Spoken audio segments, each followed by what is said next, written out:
ஒரு பக்தன் ஒருவன் நெடுங்காலமாக சிவனை வேண்டிக் கொண்டிருந்தான். காலங்கள் கடந்தும் சிவனின் தரிசனம் கிட்டவில்லை. அவனது வேண்டுதல்களும் ஏதும் நிறைவேறவில்லை. கோபம் கொண்ட அவன் சைவத்திலிருந்து வைணவத்திற்கு மாறி விஷ்ணுவை வழிபட ஆரம்பித்தான். சிவன் சிலையை தூக்கி பரன்மேல் வைத்துவிட்டு புதிய விஷ்ணு சிலையை வைத்து பூஜை செய்ய ஆரம்பித்து சாம்பிராணி ஊதுவத்தி ஏற்றினான். நறுமணம் அறை முழுவதும் பரவியது.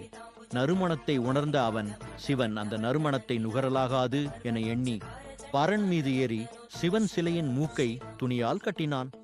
துணியை கட்டிய அடுத்த நொடி சிவன் அவன் கண்முன் தரிசனம் தந்தார். வியந்து போனவன் சிவனிடம் கேட்டான், இத்தனை நாட்கள் உன்னை பூஜித்த போது காட்சியளிக்காத நீ இப்பொழுது காட்சி தருவது ஏன் என கேட்டான். பக்தா, இவ்வளவு நாட்கள் நீ இதை வெறும் சிலையாக நினைத்தாய். இன்றுதான் இந்த சிலையில் நான் இருப்பதை முழுமையாக நம்பினாய்.